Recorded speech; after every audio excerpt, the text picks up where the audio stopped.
듣던 중 너무 반가운 소리라 말이 끝나자마자 무섭게 재차 질문합니다. 아, 진짜요? 진짜 있어요? 어딘데요?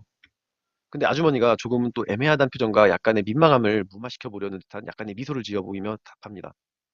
아, 근데 거기는 걸어가기는 좀 애매하고 차로 이동하는 게 나을 거예요. 약간 오르막도 좀 있고.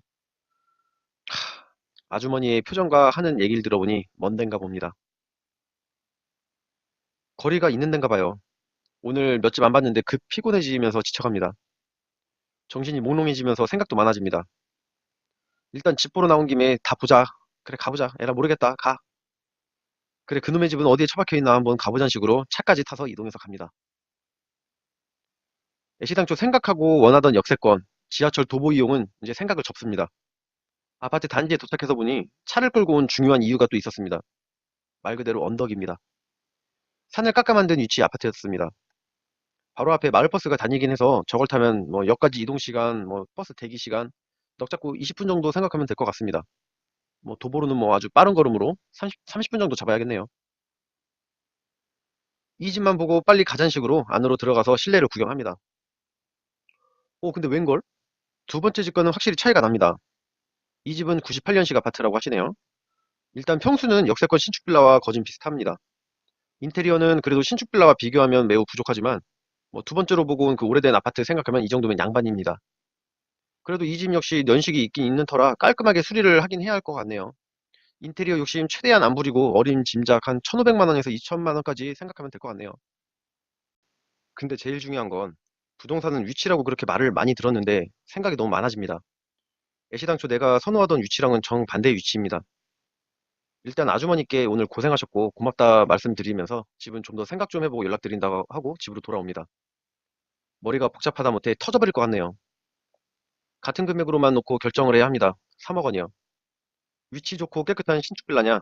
위치 좀 많이 빠지고 수리 조금 해야 하는 빌라와 비슷한 평수의 9억 아파트냐? 자, 여기까지 흔히 주변에서 볼 수 있는 상황을 예를 들어 말씀을 드렸습니다. 혹시 들으시면서 좀 너무 과장한 거 아니냐는 생각하신 분 있으실까요?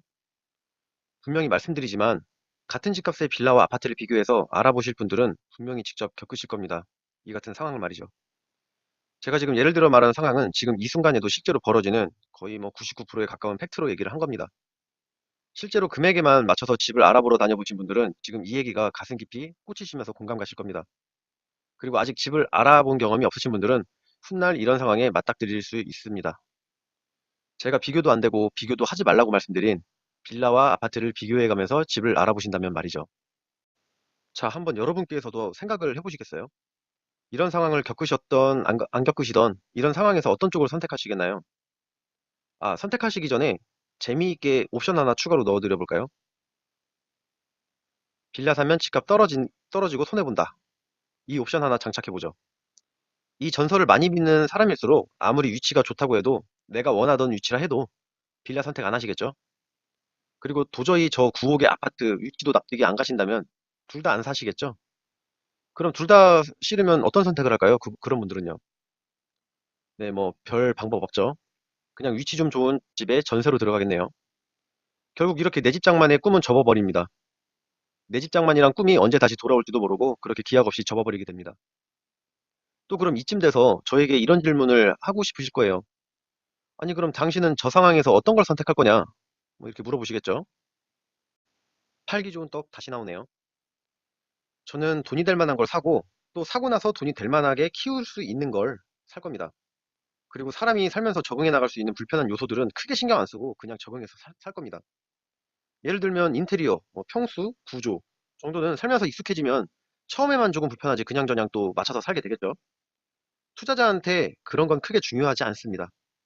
나중에 이 집이 나에게 이득을 주냐 안 주냐가 가장 중요한 부분이잖아요. 그게 역세권 신축 빌라든 산 중턱에 있는 구옥 아파트든지 직접 가서 여러 매물들을 보고 비교해보고 나만의 기준과 나만의 안목, 뭐 판단력으로 둘 중에 하나는 무조건 살 겁니다. 어차피 집을 지금 사든 나중에 사든 살 거라면 산다는 겁니다. 둘 중에 더 가치 있는 물건은 분명히 있을 테니 하나를 고를 거고요.